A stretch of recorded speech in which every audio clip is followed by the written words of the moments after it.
Today we continue with our study of the Ishavasya Upanishad, and I strongly recommend to get the book so you can follow along. Right now we are in the invocation, right after the whole discussion of the mantra Om finishes. We begin to discuss the actual Shanti mantra of the Ishavasya Upanishad, the famous Om Purnamada Purnamidam.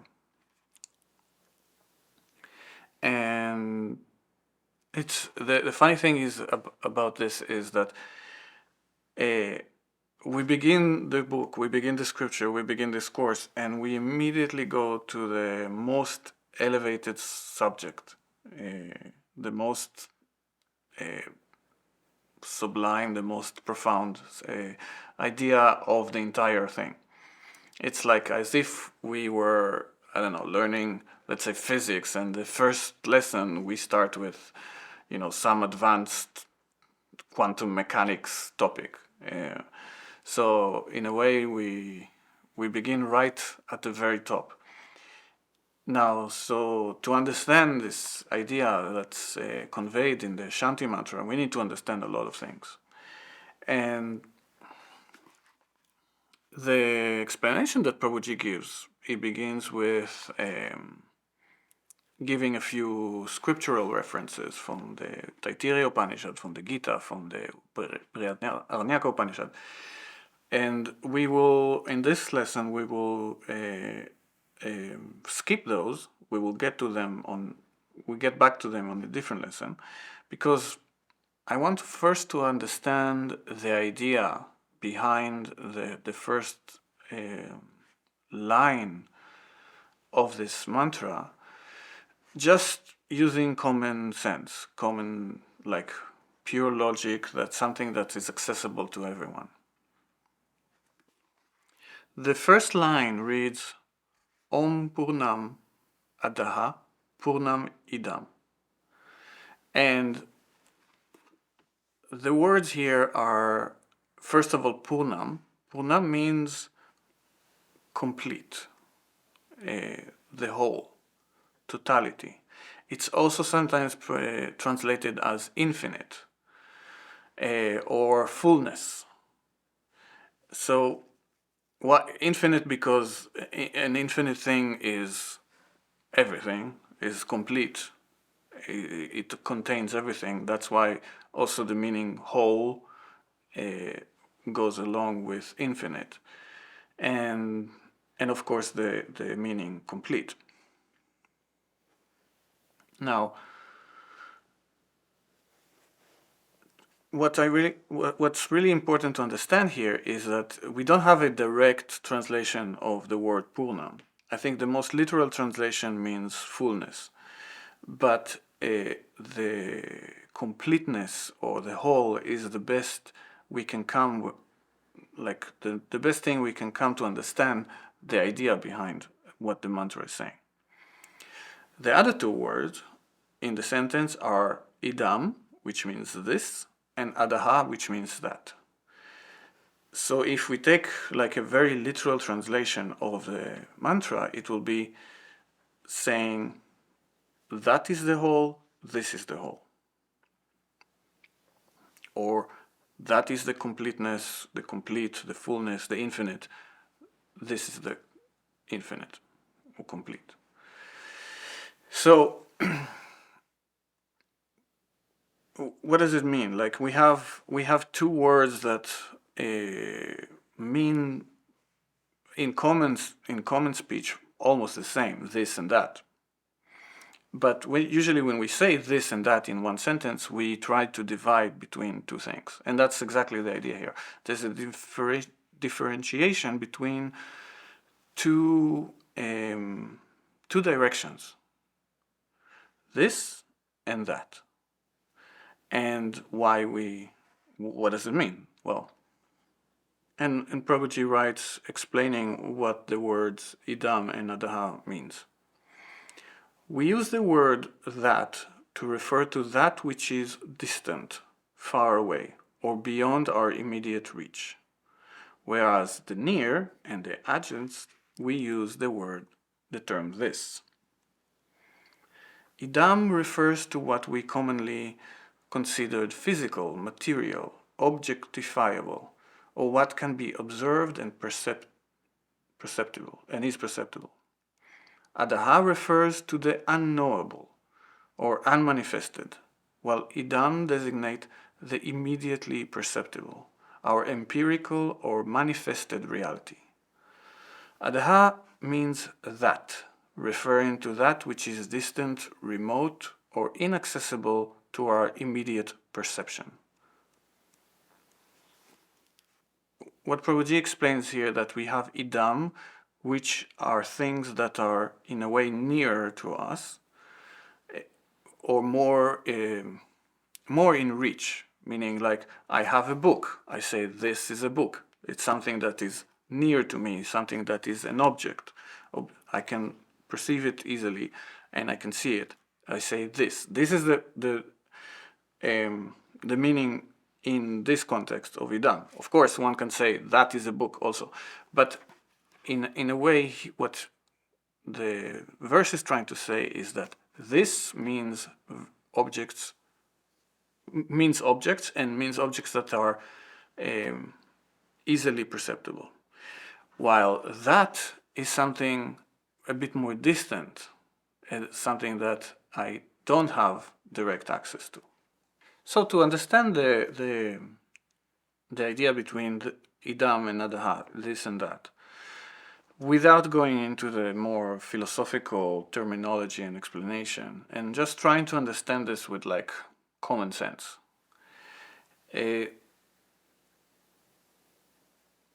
And supposing we don't know much about yoga, spirituality, and we just think, what do we actually commonly feel and think is us, is ourselves? Like,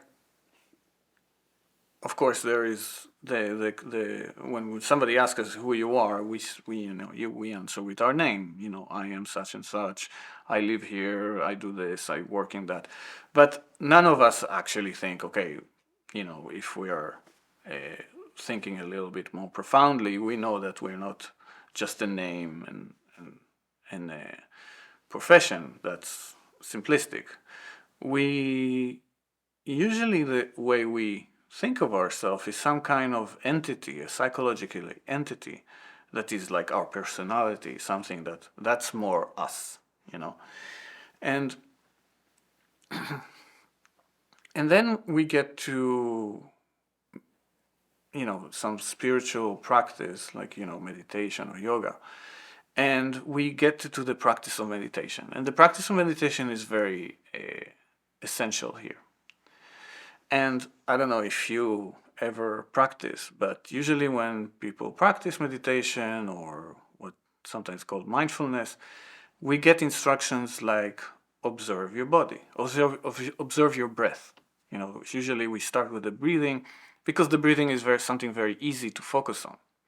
So you sit comfortably, you relax your body, and then you just observe the natural flow of air that when you breathe, which is perfectly a great way to meditate, because it centers you in the moment, it relaxes.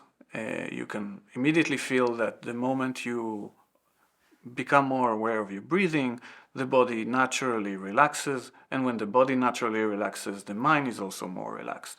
So that's something that many people do for that reason, to relax and feel more grounded. And we go on with more instructions like, feel the how your body is touching the floor. If we're doing something like yoga, then they will say, be aware of the touch, of how the legs touching the floor, or your back against the chair, and so on. So that's usually the way meditation is explained in the beginning, and it's usually the first thing that you do when you practice meditation, even with yourself. You sit, you try to relax and start paying attention to the breathing and the body, which is all fine. What this thing does, what this practice, one of the thing it allows us to become aware of is a distance that exists between the observer and the thing that we observe, which is, in other words, the difference or the distance between the subject and the object. And we focus on the body, on the breathing, because that's very easy. As I said, it's very easy to pay attention to it, and it's very easy to focus and then be aware of the distance that obviously exists between, for example, my hand and the subject, the one that observed the hand. And that is usually the way people get into meditation. Now, when you do meditations where people tell you, like, imagine yourself on a beach, a very relaxed beach and all that, that isn't really not meditation. That's more like guided imagination or concentration or visualization of something, which maybe is good if you really find the beach relaxing and you need to focus on that. But it's not meditation, because in meditation we are dealing with observation. And in observation, we are dealing with like being able to observe things. What are things? Things are objects. But remember, we start talking about what do we feel when we say us. And then Prabhuji writes the following. To a large extent, the information that human beings possess about themselves is superficial.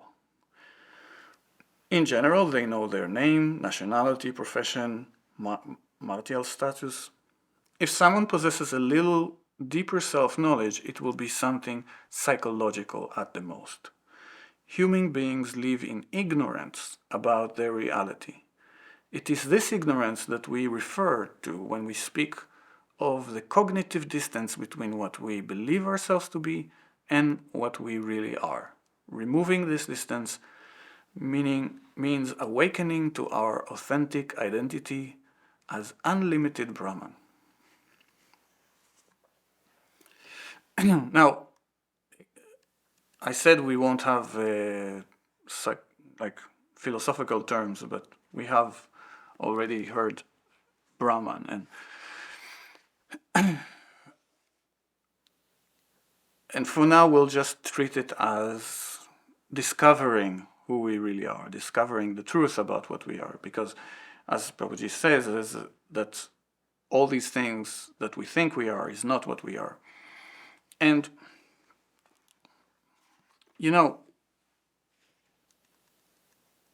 how to understand this thing. We talked about the name on this, but probably no one really thinks that he's just a name. The name is something that we use to identify ourselves, but it's not us.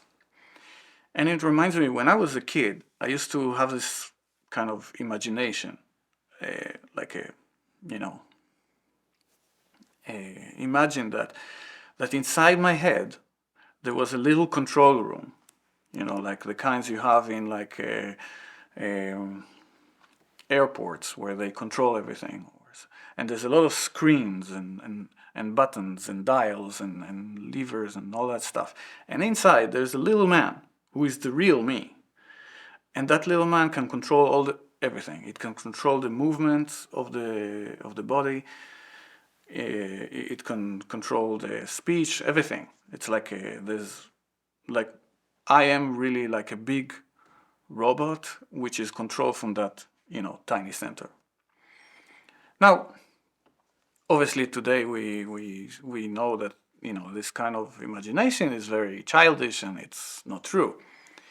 However, take that idea, that feeling of there's a little a little controller inside the head and just remove all the screens and computers and all that stuff, all that room, and come back to the feeling, the feeling that you get from that imagination. And that's usually the feeling that we all have, that there is inside the brain a center, and that center that controls everything, that's really us.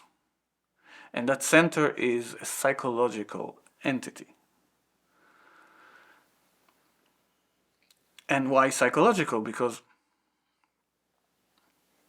all our, what we consider this center, our personality, what we want, what we feel, what we think, this is us. This is what usually people, including myself, had considered that that's the real self, that is really who we are. It's not the body, it's that center inside the brain, who has to live inside the brain, that is us. And when that center is, for example, when there's sadness, that center is kind of like covered in sadness, we say, I am sad. Or if there's a desire for something, that center, we feel, I want this, I desire that thing. And that's how we feel, and that's how we live. And so, of course, as you know, mature people, we don't actually think there's a little room with computers and everything, but the feeling is pretty much the same. The feeling is that there is a center there that controls everything. But then when we get back to the practice of meditation, the way, for example, Prabhuji explains it, we start saying that this is not everything, because when Prabhuji explains, and he says, observe everything that can be observed. Something that Prabhuji said many, many times. Observe everything that can be observed. What does it mean? As it is. Observe what is as it is. It means that if there's something that we can observe, it's an object and it's not the subject. It's not the observer. And so, I mean, of course, it's very easy to imagine that with when we think about the body, for example, my foot. You can feel the foot, observe it. It's obvious that the foot is not me. It's not that inner center that we think we are. But what about things that are more internal?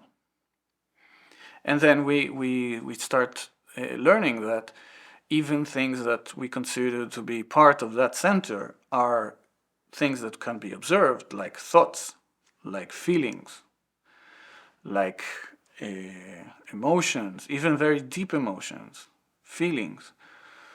All those things can be observed. And all those things, remember, those are the things that build our personality, or really what we feel we are. So how is it possible, like things that are very, very internal to us, things that are like, when we say thoughts, okay, there is a thought about I read the news and there's some article about, some animal in a zoo somewhere. That's a thought. That's something that hardly touches me, because it's like, okay, it's maybe interesting, but usually, those kind of thoughts don't really like touch us. But then there's the thoughts and the emotions of things that are more essential, or we feel they're more essential to us, like emotions. If somebody offends us, if somebody hurts us emotionally, if we're depressed, if we are or having some kind of deep mental thing. We feel us, our entire being is different, is changed. So those are things that are not so easy to observe. And that is the whole art of meditation, is to be able to observe this. And sometimes it's not so easy. Now, when Prabhuji he writes about the ignorance, the ignorance about ourselves, and the distance between what we believe ourselves to be and what we really are as ignorance. This is the great ignorance of ours. It's not ignorance of lacking information. It's that thinking, that deep belief we have of us being that center, that psychological center. Now, in Prabhuji's writing, you'll find many times that he speaks about what we believe ourselves to be and what we really are. And even we can understand this intellectually, it's very rare that we have even moments that we don't feel that collection of feelings, thoughts, emotion is what we really are. Like the ignorance, that identification is extremely strong. And we say about emotions and this, but even bodies. Like, if you ever, and I'm sure it happens, that if you ever had like a bad haircut, or something physically, like a pimple or something physically appears, how embarrassed it makes us feel that to be in public, and we feel identified, and that's the body. So if we feel so much, and of course there's more serious issues like body image and all that. That's a whole kind of worms.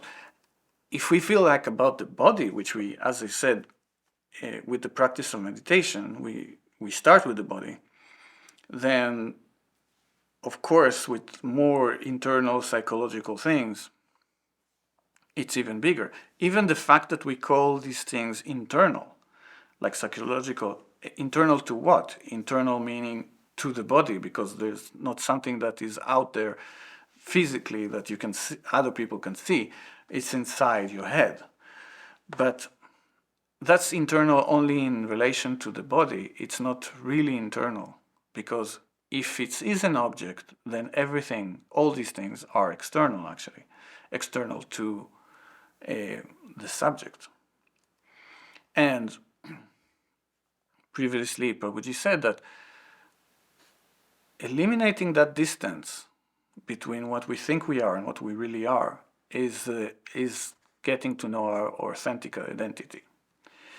Now, of course, that sounds all very fine, but how can we get, even if we're not we didn't experience that identification with Brahman, but to get some idea of what we're talking about? And we can through the practice of meditation. And I'm talking about the practice of meditation as the most simple, basic practice of just observing things like breathing and thinking. And this is something that happens to many people. Many people, when they start to practice meditation, that when you sit to practice meditation, you find it very difficult. You find even the fact of just sitting with closed eyes makes you upset, makes you angry. I heard people say that, like sometimes you're so, when the mind is like full of turbulence of I don't know, emotions and things, it's impossible to sit quietly and meditate. When you're stressed out and things. Even though we say, okay, the meditation is something that will help you relax and stuff, sometimes just trying to meditate makes you even more upset than what you were before, kind of achieving the opposite. If you weren't upset, the meditation will make you upset. And here's something that Prabhuji explained in his explanation to meditations, which we'll not go into it exactly now, but because we want to learn exactly why Prabhuji says that. But if you want, after this talk, I suggest you will hear his guided meditation, because there is a big secret which Prabhuji explains there about what is really meditation. But for now, let's get back to the subject that we were talking about the this and that, the idam and adaha. Okay, and Prabhuji writes here, idam refers to what we commonly considered physical, material, objectifiable, or what can be observed and perceived. Adaha refers to the unknowable or unmanifested, while idam designate the immediately perceptible, our empirical or manifested reality. Adaha means that, referring to that which is distant, remote, or inaccessible to our immediate perception. So coming back to our example of practicing meditation, what we can understand, if we translate the idam and adaha to the level of us sitting with closed eyes, everything that we can perceive is idam, is this. So the breathing, the feeling of the body,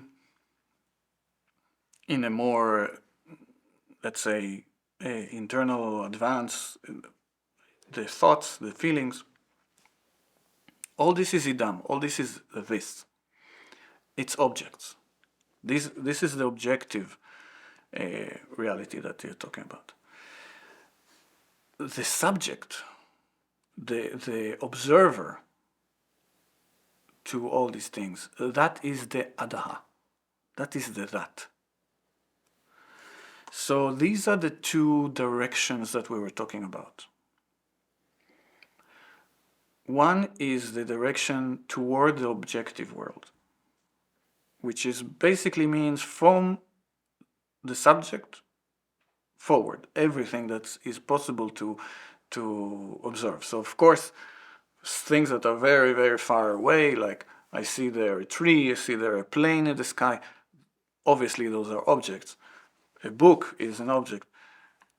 But even more close things to me, the body, the breathing, the thoughts, the emotions, the feelings, the personality, those are also objects. And then the subject is the observer. And the misconception here is that it seems like we're trying to move from the objects toward the subject.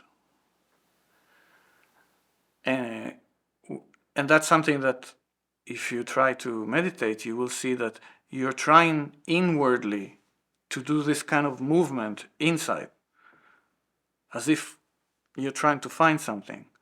And that's basically trying to find the subject as another object. Now,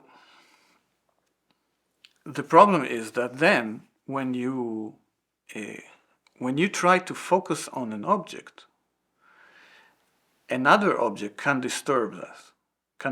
And this is what happens with concentration. If I try to focus only on the object, only on the book, I want only the book in my awareness. But here there's like a fly flying, like buzzing, and another object. That object disturbs me from this object, and I can't focus it. So when people sit and they think, I can't meditate because I can't focus, they're trying to focus on an object, even if that object is some imaginary piece or something. And the other objects that exist, the emotional objects, the noise, other things, disturbed. And of course, in the beginning, it does affect us. And that's why, in the beginning, you try to create a situation which is very relaxed, and there are no objects that will disturb you. So you see, like, usually spaces of meditation or practice are very clean, very open. There's not so many things. There's no loud noises or music. There's very soothing music.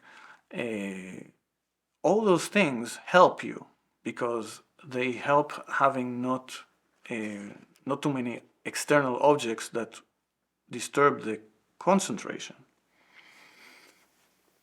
And what we're in the beginning we're doing is really concentration, not meditation. The jump from concentration to the meditation is something that happens more than something that we are actually doing. But as I said, we are immediately going to the top. That's why you see that we're talking about things as concentration, meditation, things that are, if you ever practice meditation, you know what I'm talking about. But here we're going to a much higher level, because what Prabhuji is talking about is this idea of this and that, of idam and adaha. And why is he talking about it? And let's see what he writes. Existence seems to offer two situations, the subjective and the objective. Besides the subject and object, there is no third possibility in life. Consequently, by affirming that adaha and idam are purnam, the Upanishad is flatly stating that only purnam really is. The Upanishad could have simplified his statement by just saying that the totality includes everything. There was no apparent need to divide reality into that and this. However, the sage preferred not to omit or ignore our dual and relative differential experience. Our ordinary experience is characterized by the difference between the observer or subject and the observed or object. In such dual experience, we do not perceive ourselves as part of the observed or idam. However, according to the message of the Upanishad, the essence of both the observer and the observed are one and the same, purnam, or limitless totality. When Prabhuji says here something very, very significant. Existence seems to offer two situations, the subjective and the objective. Meaning that in the beginning, when we had this imagination of a little man sitting inside a control room, controlling the body, controlling everything, we said, okay, this is childish, this is not us. This is not the reality. It can't be that is the truth. So, okay, we know that inside the brain there's no little man that controls everything.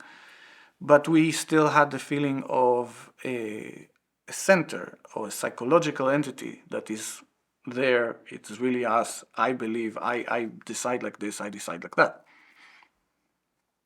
Now, through the practice of meditation, even if we don't experience this, we can see that if I'm able to observe at least something external, I one day maybe will be able to observe something more internal, like thoughts and feelings. And if I am able to observe the thoughts and feelings and the emotions and the personality, then all those things that I thought were me are just objects. So there's an object and there's the subject, the witness, the observer. And Prabhuji says, okay, if we go in that way, we would think that, fine, that's how existence is there's this subjective, the observer, and then there's everything else, all the objects, physical objects, mental objects, emotional objects, everything that is objective. And there's no other thing, there's no like a third option somewhere. And this seems to be what existence is. There is a world there, and there's me. But here, Prabhuji is saying, no. Well, it's not that he's saying no, he's saying not only. The Upanishad is saying that this is Purnam, that is Purnam. And Prabhuji says, why say it like that? Why use that way of describing it? If you're saying, if reality is one, and we hear that many times, everything is one, then what? Just say everything is one. Why not? Why divide the this and that? And the reason Prabhuji is saying it is that the Upanishad, even though that everything is one, according to the philosophy, the Upanishad doesn't want to ignore our feeling right now. And our feeling right now is that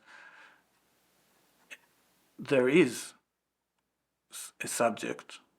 Maybe I'm still identify a lot of the things that could be observed with that subject, but still I feel a subject and a world of objects. That is the dual experience. There's a subject and object.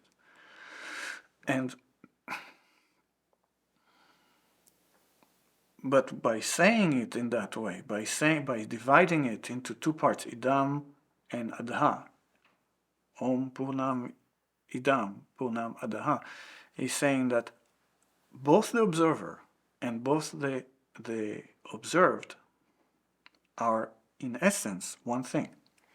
When we practice meditation and we are able to observe all these things, and in a way we're actually even making that division stronger, because we're able to observe. If we're able to observe a thought, an emotion, that division, that clear distinction between the subject and object becomes even more clear.